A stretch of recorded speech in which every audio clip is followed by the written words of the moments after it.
Hey, Legal Rebels, this is Tom Martin. I'm the founder of LawDroid, and this is my podcast, LawDroid Manifesto, where I interview legal innovators about how they do what they do.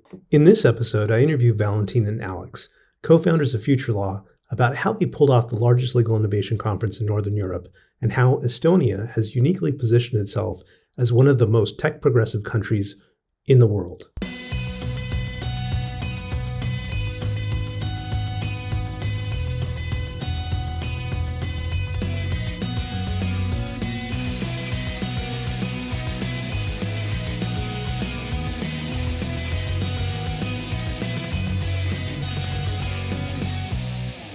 Hey there, welcome to the LawDroid Manifesto podcast. I'm Tom Martin. I'm your host today, but I'm really excited to have my guest today. So my guests today are Valentin Feklistov and Alex Bitskov, who are the founders, originators, creators of FutureLaw, the conference that I wrote about that I attended in May. It was May 16th to 17th in Tallinn, Estonia. And I think I'm not alone in thinking it was a uniquely wonderful experience. A lot of the panelists that I attended with and spoke to afterwards, and a lot of the attendees really enjoyed it. It was, I think that we described it as kind of like the Goldilocks of conferences, because it wasn't too big, it wasn't too small, it was just right.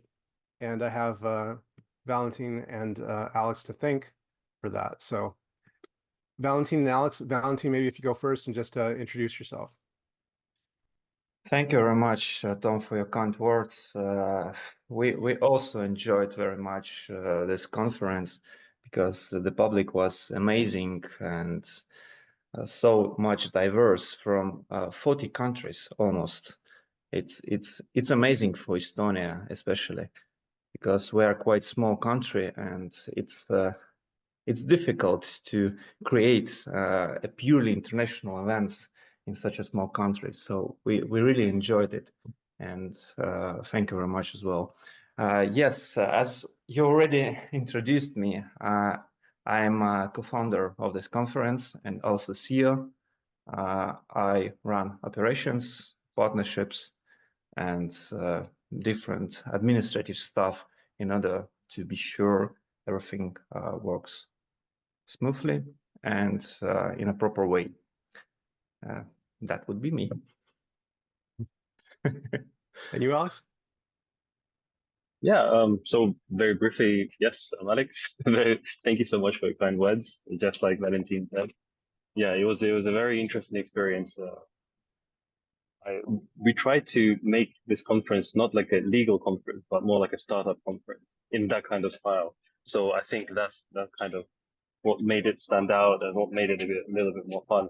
But yeah, a very little bit about me. Yes, I'm also the co-founder, and I primarily focus on the brand identity design and like part of sales and marketing and actually hosting the conference. There's actually a lot, and production as well.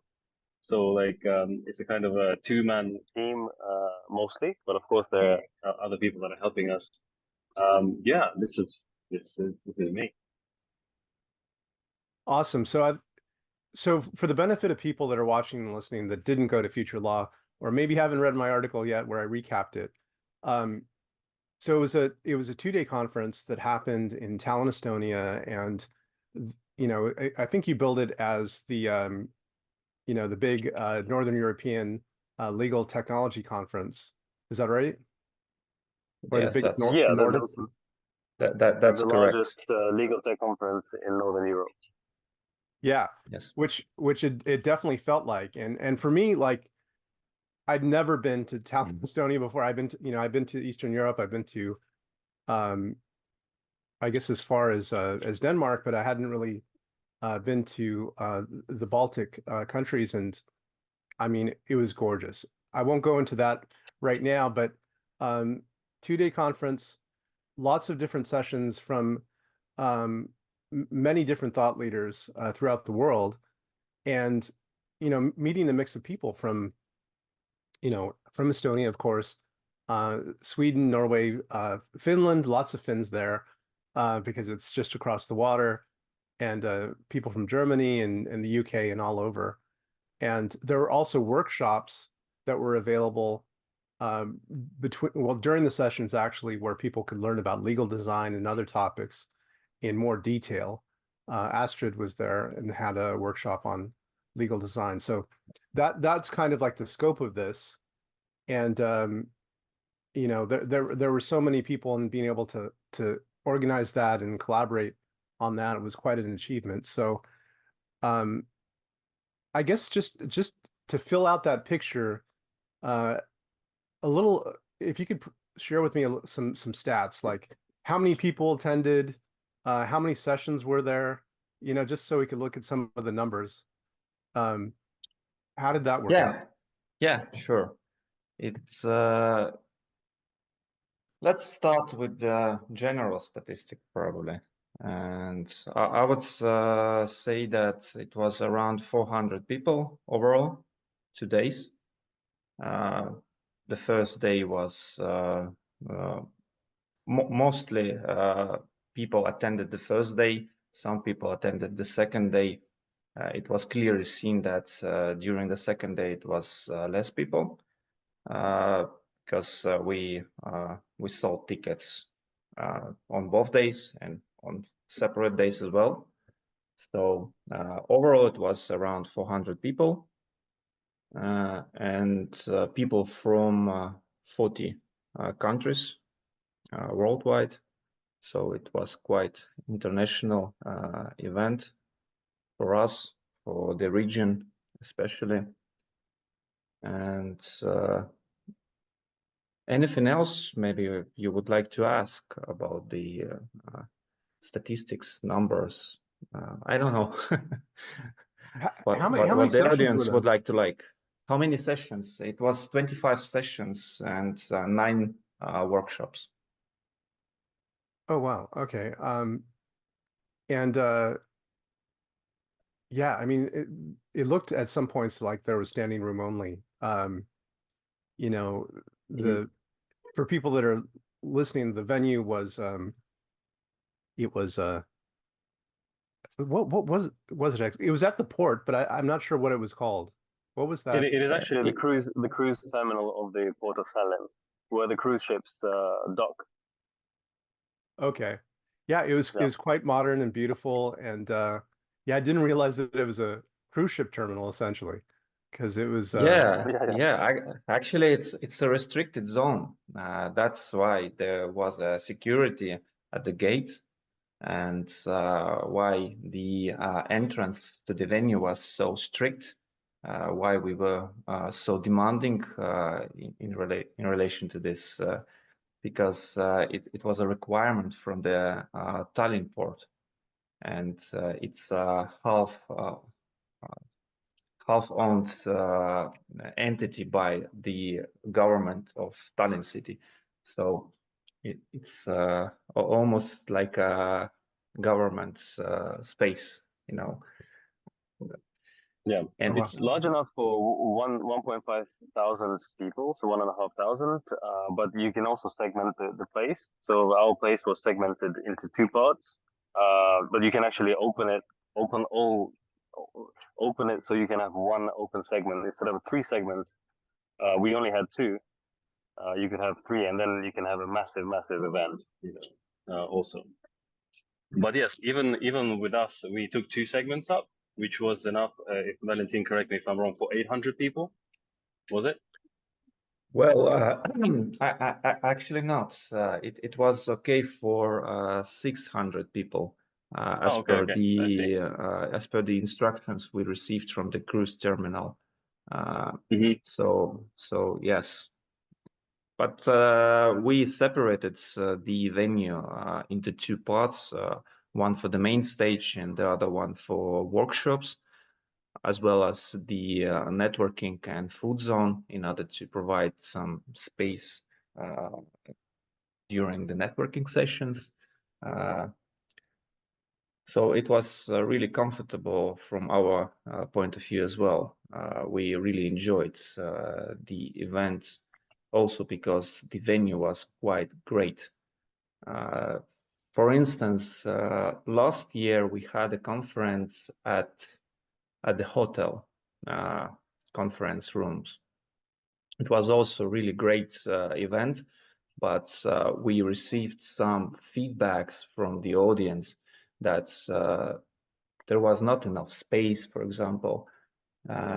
Especially sponsors said that there was not enough space for networking. We had only 3 booths, for example, last event. This event was much bigger. And that's why we decided to stick for this venue, despite it being really expensive. And it was not really easy to get it because we had to wait for half of a year in order to to confirm it. We only confirmed it in the end of January, actually. So it was a risk for us as well, but we knew that it's worth of risk. That's why we waited so long. Yeah, it was definitely a great bet because I didn't go last year, but I heard great things about the conference last year, and to think of it in a different venue, it just doesn't seem like a hotel venue. It you know it's an ordinary tone, right? Because there's a lot of conferences at a hotel, and things kind of feel similar that way. But this venue, it just was striking. I mean, on the port, the view, especially when the sun was coming down and Yeah. Yeah. casting across the water, I mean, it was just absolutely gorgeous. Okay, so there's that. That's the context. That's kind of the stats of how many people attended. Also, just to point out that you guys kept it lively. Like, it was definitely moving from session to session, like one after the other. Alex, by the way, he was on stage telling like lawyer jokes all along the way. How was that, by the way? Did you feel a lot of pressure to put those jokes together? You know what? I hope my connection is okay. In the Yeah. beginning, I was trying to feel the room. Are they going to laugh at my jokes or cringe at my jokes? So I was hoping they would laugh, but they didn't. And I'm like, okay, then it's a cringe fest. So I'm going to be like telling the I'm going to be for the rest of the event. I decided to tell the jokes that would make people cringe a bit more than laugh. And I think it was a great success. But it didn't discourage me that they didn't laugh in the beginning. And sometimes the audience was completely quiet, and then I saw some people physically cringe from the joke, and that was so funny for me. But yeah, that was great. But Alex was quite polite this time. He was very correct. Because last conference his jokes were much more sharp. And, and by the way, people laughed a lot, despite they being sometimes, even maybe for some people, not for all, insulting, but still people liked it a lot, very much. Yeah. Yeah, I appreciated the jokes myself because like, yeah, at the beginning, not a lot of people were laughing, but I think everyone appreciated the effort because, conferences could get a bit stale, or they can get like very heady, right? There's a lot of like big concepts being discussed, and there's a lot to think about. So to have it interspersed with these jokes, even though they were corny and kind of like, corny dad jokes kind of in that vein, it was still fun for Alex to make the effort. And towards the end, I think everybody softened up a bit and was enjoying themselves. So Yeah, it was actually a challenge for me also to find the right jokes, because I didn't want to be insulting. And a lot of lawyer jokes that I found were very, like, I felt were too much. Like it was like about lawyers dying and all this kind of stuff, and I'm like, that's not funny. Like, to me, if I was a professional in this industry, I would not find them funny at all. So I decided not to take the risk with those crazy insulting jokes, and I just went for the really, like, the one-liners or the two-liner jokes. Yeah. yeah, and besides the jokes, there was also at the end there was a kind of like a party that happened where you had dancers come out, and there was Yeah. a DJ, what MC fake what Versace? Fake Versace. Yeah, correct. He was fake Versace. Yeah, and dancers and stuff. Like, how did that come together? How did you guys think of that? And where did you find the talent for that?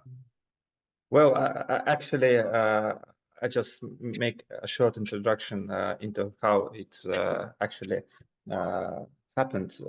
We just wanted to create a party after the event because a lot of people last year told us that it could be great to have a party after the event in order to network a little bit more in a comfortable and smooth environment, let's say. That's why we decided that we need to create a party as well. And as to those who danced and performed, these are people that Alex and Georgi found, actually.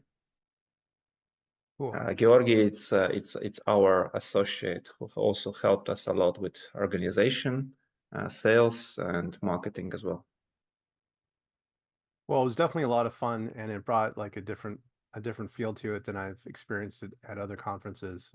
You know, it made it feel quite a bit younger and like more energetic, and like, you know, a great opportunity to meet everyone else in a different context where it felt more like almost like a nightclub, and set the tone, because that night I actually got to go out with some of the other panelists, and I had made some friends, and we went to some of the different karaoke Finnish karaoke clubs, which was Finish. interesting, around the way. Yeah, so that was cool. So that's great. Now that we've set the scene of the conference, the subject matter, the people there, like how big it was, and the entertainment, let's talk a little bit about how it all came together, because I think, you know, this was your second year, and I'd love to learn the origin story about how this all came together. Valentin, can you share some of that? Yeah, absolutely. Well, first of all, me and Alex, we are legal tech founders. That's how we came into the legal tech space. I've been a lawyer for over 15 years. Alex been a multimedia expert and startup entrepreneur also for many years. And he's a cousin of my wife. She introduced him to me. We started to talk, and finally we formed our initial team to found our startup, Legit app, that actually connects lawyers, clients, lawyers and lawyers, clients and clients, etc., and provides them with fully automated platform in order to interact between themselves. At certain points, we decided to join some like-minded people in several networks. These were ELTA and also this global legal tech hub. And during this time, we conducted many webinars with different great experts from different parts of the world. We got to know a lot of people as well. I also knew a lot of people from the legal industry as well, because I practiced law for 15 years in the Crow Global Network in different countries with multinational companies and cross-border transactions. And all this somehow started to figure out an idea. And Alex also is a big fan of organizing events. He organized several events that are dedicated to Web3 technologies in Narva, his hometown. And once I visited one of the events, and I started to think, why not to create something in the legal industry? Because we in Estonia yet to have, and also in the Baltics, something really great in this area. And as we came to one legal design panel organized by Teltech Law School and met there several great experts from legal design. For instance, Helena Hapia, and also this director of Tallinn Teltech Law School, Tanel Kerikmäe, and his associate Ebru Metin, who are also a part of our team with FutureLaw. We started to think that we should definitely engage everyone in creating a great event. So we started to prepare the agenda, looking for speakers, forming the format of the event, creating branding and all other stuff. That's how it actually started from the very beginning. But how it will be continuing, we will see in the future. Currently, it's only 2 events and many webinars. We also started a separate project, FutureLaw webinars. We also issue this FutureLaw newsletter in order to provide some good stuff to our audience from different experts as well. That's also part of our strategy.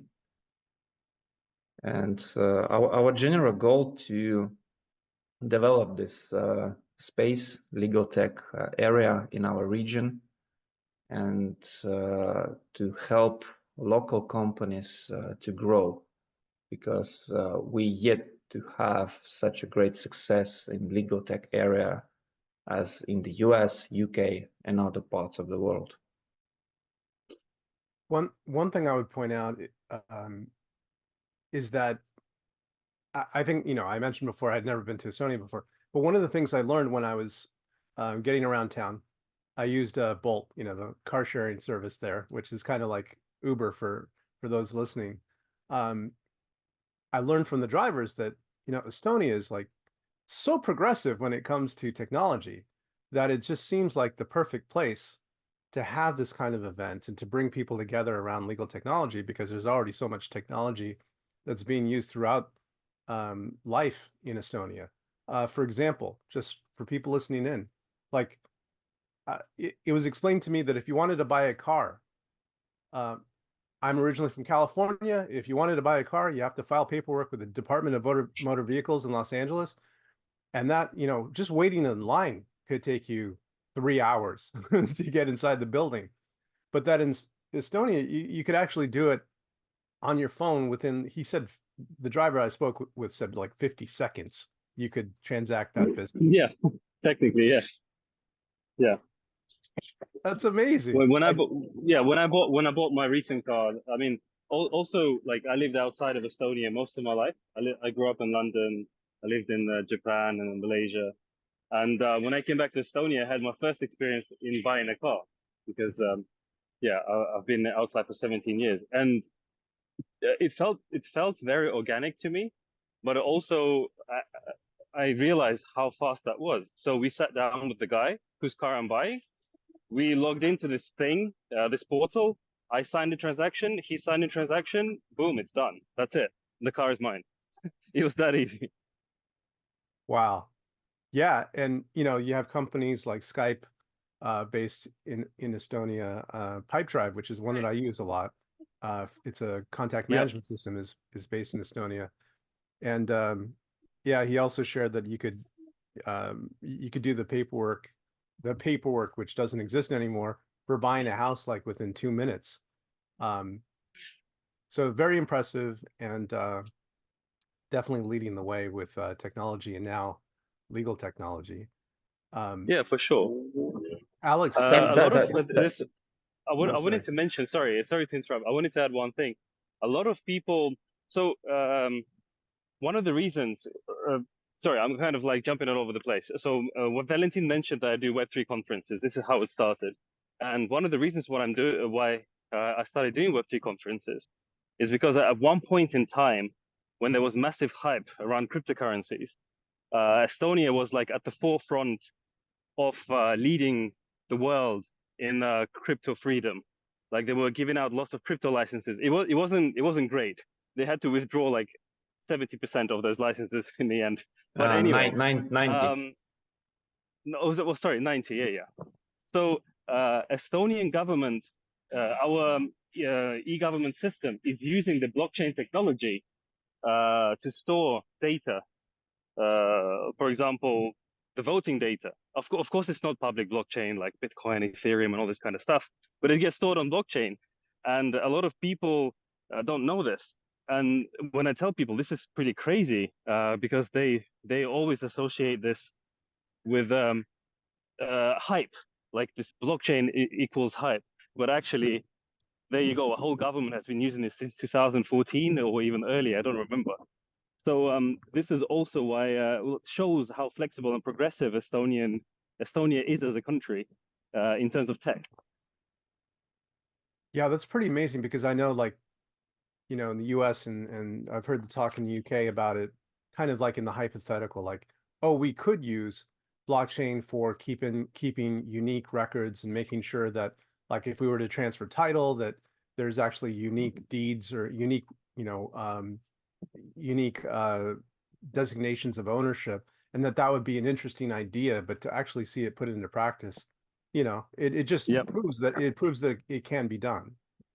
But also Absolutely. talking about Estonia, we should also underline that all these digital ecosystems that we use here in Estonia in order to establish companies, in order to fill tax declarations, in order to make any transactions and sign any documents in a digital way, it is also available for any foreign country, because we have this e-residency program.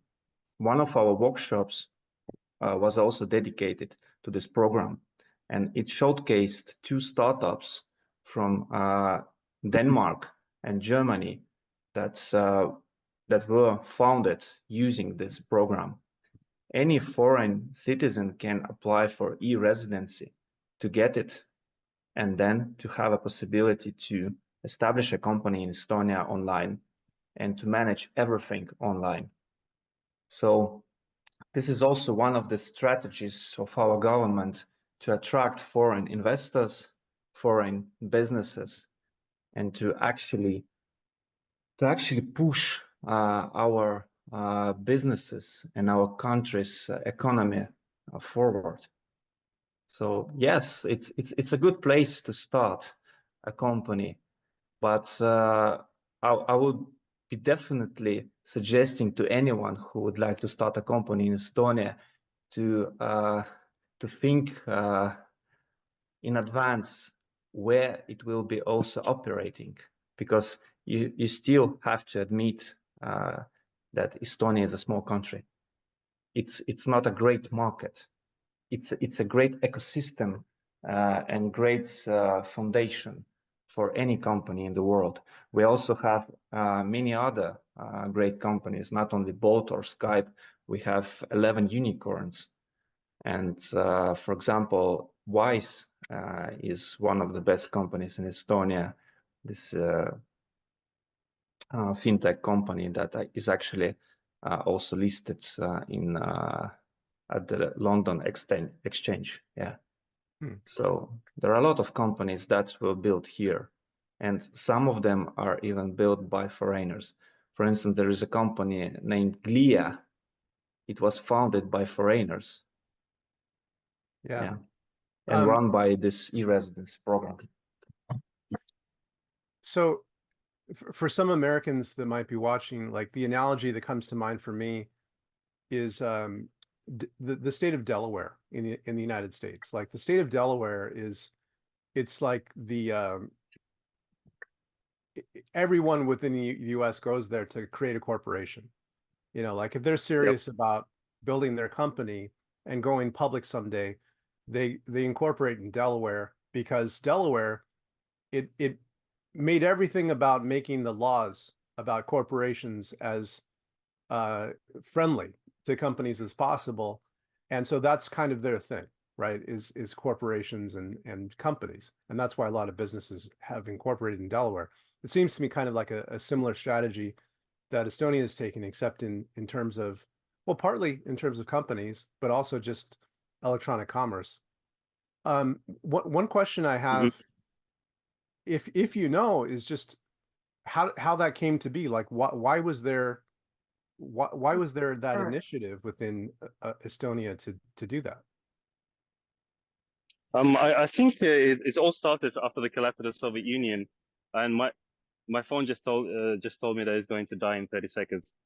So maybe Valentin will have to continue, but Estonia had to rebuild, basically build from scratch.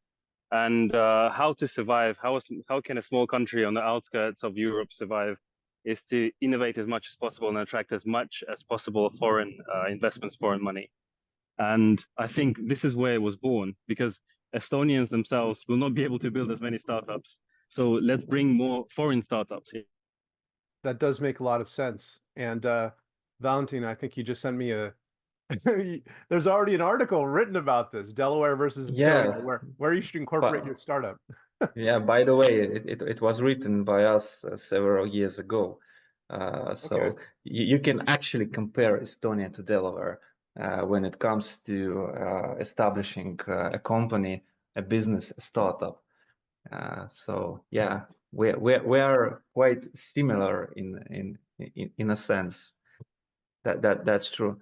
Also, the reason why Estonia is pushing that much this digital transformation in every sector of the business is because again we are quite small country. We are quite young country because we were independent for not that much time as some other countries, and this is the reason why we had to build something that would be possible to develop fast enough and to grow our economy and our businesses smoothly and widely, if I can say so, on global markets, not only internally within our small market. That is also one of the reasons from my point of view. So speaking about business, let's turn the conversation a little bit to your startup, Legit. Is it pronounced Legit? Well, you can pronounce it differently. Mostly we call it legit. Legend. Okay. Like a Legit. legend. Legit, yes. Yeah. But you can pronounce it as you like, because the word legit derives from two words, legal and ID. Oh, okay. That's how it was actually created from the very beginning. Got it. So legal and ID, legend. Yes, correct. Okay, so share with me a little bit more about Legend and what it does, and you're both partners on that too, right? That's correct. That's how our partnership started. That's how it was built in the very beginning. During Corona times, I had quite a lot of time, because we were sitting at home, working from home, and there was also this frustration in me with the legal industry itself, because a lot of people could not afford legal services. A lot of lawyers could not start a proper career right away after the university. And we were thinking of building some product that would help both sides of the market and provide people with access to justice and to young lawyers a possibility to start an independent career within the legal industry. And that was the main goal at the time.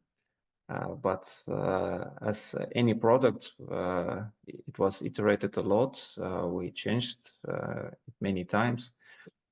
Now it's a legal market network that combines a marketplace and some SaaS tools as well for lawyers in order to make their work easier, faster, and that's it. Basically connects two sides of the market, lawyers and clients. Mostly we have business clients from SMEs, small and medium companies, as well as startups. And from the lawyers side, these are usually solo lawyers or also medium boutique law firms that are practicing different in different legal areas. We automate some admin tasks for lawyers. We provide them with different tools in order to make their work faster. We provide clients with a service that gives them a possibility to find a lawyer fast enough and to resolve their issues in a good and timely manner. Yeah. Yeah. Alex, I see you've come back from the dead. Yeah. Yeah, I have a power bank, so I just quickly connected my phone back up. Yeah, Oh, I awesome. can't believe how quickly Zoom drains my battery. Well, if you could share with us like your story about coming together on Legend, excuse me, yeah, alleged, legend, Legit, Legend. legit, legend, legit, and legit. Whichever way, you know, it works. It works either way. But I mean, yeah, I think Valentin covered most of it. I was doing my startups, and you know, one failed. I started the second one. Second one was doing okay, and then Valentin, and then there was the third one, and I was doing projects. I was doing lots of things, and Valentin came and said, "Look, I want to build an app for lawyers." And I said, "Okay, well, we need to figure out whether there's actually a market to build for, like where there's actually a problem." Because I've been through this, you know, I've built products that nobody needs, and we did customer development, all this kind of stuff, and we figured out, okay, I mean, there obviously are some issues. We interviewed both the client side and the lawyer side, the service provider side, and it seems that everything just was coming together. So we started building this app, and yeah, it's been over 3 years now. So yeah. in a way, what you're bringing, it sounds like, to the attorney-client relationship is the same kind of ease that, you know, that is available with just everything else in Estonia, like to make it frictionless, right? Like to make a frictionless type of Yeah. relationship and service. Yeah, initially we did want to make like an Uber for lawyers or Uber for legal services, but we also quickly realized, but that's not exactly um, how legal services work. You don't use a lawyer every day or like 3 times a day. You know, it's an occasional kind of thing. So we quickly also realized, yes, it could be an Uber for lawyers, but specifically it needs to be for B2B clients, someone who has a demand for legal services on a frequent basis. And for the regular clients, it doesn't work that way. So we kind of semi-abandoned the B2C market, and we've refocused on B2B. How would you two say that AI is affecting your business? Because, you know, at the conference, of course, everyone talking about AI and the implications and how it's affecting things. With your particular service, has it affected you two? And what plans, if any, do you have for incorporating it if you do it all? Well, we did think about incorporating AI, but more as an assistant for lawyers to reply quicker to clients, to formulate better answers or uh, research faster. A client still wants a lawyer who is a human, because the AI, as great as it is, I'm sure it will get even better. I mean, look, it's getting better every minute. Like, not even every year, it's getting better every minute and more smart. It's scary, but the human still values this human approach, and clients want a real lawyer to deal with certain tasks. Yes, if you want to file a complaint, there are loads of automation tools for complaints, for like to file a complaint to the airline if they delayed you or whatever it is, like basic stuff, which is very, very standardized. Once you get out of the standardized world, then it becomes a creative task. And unless we get a mid journey for the legal services, I don't see lawyers losing their jobs anytime soon, or us losing our clientele. And I think one area of business that's definitely safe from AI is conferences, because it's people coming together. Yeah, absolutely. That's true. Actually, I would also add that our app also uses this AI approach rather than AI itself to segment cases that we get from clients in order to divide them faster among lawyers using legal areas as keywords. But as Alex said, yes, we want to also use it further for lawyers to help them reply to questions and legal tasks faster. And I would also agree with Alex that AI can replace a lot, but not everything. And we still need lawyers, because otherwise there won't be any legal industry at all. Yeah. So I'd like to ask you a little bit about your future plans for FutureLaw. Like, you guys are definitely doing it next year, right? We will. We will. Yes, I think we are. I think we are. Awesome, because I know a lot of people are looking forward to that. And do you think that you'll have it at the same venue? Are there any plans in the works for a different place, or maybe different subject matter? Like, or maybe it's just too early. I know you guys are just relaxing from having put on the big conference. To be honest, for me, this venue is the best venue that I have seen in Tallinn, where you have a balance of how do you say that, old and new, and like, what's it called, daylight and artificial light, because there are cool venues. For example, Kultuurigatal, which is like an old abandoned factory, but it's all indoors and it looks amazing. It looks amazing. You have all these LEDs lighting up all these walls, and you have all these metal bits and ladders and all this crazy stuff sticking out of the walls, and you look up and it's amazing. But there's no real light.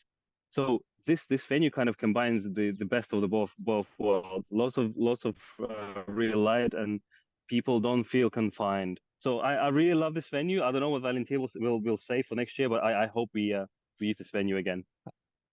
I've never been to a better venue, if to be honest. This venue is just perfect. There are certain disadvantages, of course, and we already heard of them from our attendees of this year. But still, regardless of all the disadvantages, there are too many advantages to abandon this venue. So I would say that it will be definitely at the same venue. Well, excellent choice. I love that place. Do you think like the subject matter would change up a bit? Or, I mean, there was a lot of discussion about AI and other things. Do you think that maybe the topics might change at all? The topics will change for sure, because if we even compare our last year's conference and this year conference, it was very much different, and maybe only one or two topics were the same. As to the next year, I just feel that we will be talking even more about data, AI, and their accuracy. That's what I feel will be the major topics for the next year. Already this year, data was probably the major topic, not even AI. Yes, we had a lot of talks about AI, but still data was at the core of every discussion, because legal industry needs accurate data, otherwise it won't work. AI can be a great tool, but it cannot replace lawyers. We need to figure out this balance between using AI assistants, language models, and data. The data should be definitely our gold, our oil in the industry that we will be using for the benefit of our clients and ourselves as well. Agreed. Do you, is it working for you? Like, has the conference, are you happy with how it's gone? Has it benefited your business? Has it expanded the people that you know and gotten to make new friends? Like, how's the personal impact been for each of you? I mean, I think it's great. I mean, the conference was also always a part of our long-term marketing strategy for our legal tech startup, because it does create a community. It creates lots of connections that are then useful, and then we can share those connections with within our network. And yeah, so has it impacted right now? I mean, yes. I mean, it definitely expanded our visibility. It definitely expanded our network. But as we are at a certain stage of the product where we can't use what we've gained during the conference yet, I can't say that yes, 100% it was super beneficial. But once we release our final version of the product that we've been working on for the past half year, then we can talk about this again. How about you, Valentin? I would definitely say that this year's conference was very impactful overall for us, because we expanded our network of professionals a lot. We met a lot of great experts from different countries. The last year, for example, our conference was also international, but rather regional, because we had mostly people from the Baltics, Scandinavia, and some parts of Europe. But this year, conference was absolutely international, diverse, so many people from different countries, top level speakers, including yourself. And many other great representatives from great companies from the USA, UK. So it was really amazing, and I would definitely want to meet all these people again, because as an organizer, I couldn't find enough time to speak with everyone. I can definitely say that I spoke a lot to Daza and Damien, because they sat all the time in the speaker's room where I got some rest as well. But with many others, I couldn't find enough time. That's why I would be definitely keen on connecting with them and meeting with them again. Yeah, I think that's amazing, and I really hope that it does work to your benefit.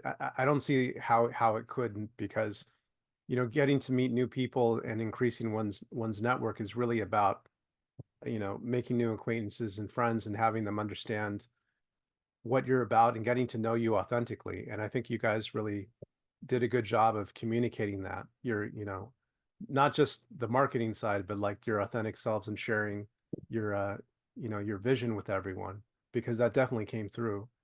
And so, you know, one of the purposes of having you on the show is I really wanted to get this story out to more of you know, the American viewers that I have, and hopefully they'll tell other people about it, that you know, FutureLaw in Tallinn, Estonia. It's definitely worthwhile. You should check it out. Not only is the conference educational and informative and lots of great, interesting, and very smart people, but it's also a beautiful city.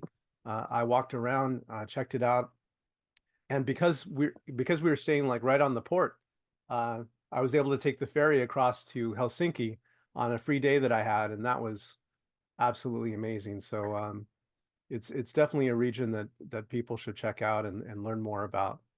Um, with that, I just want to ask you two before we go, how can people learn more about what you're doing? How can they learn more about the conference, learn more about Legid, and keep in touch with you? Let's start with you, Valentin.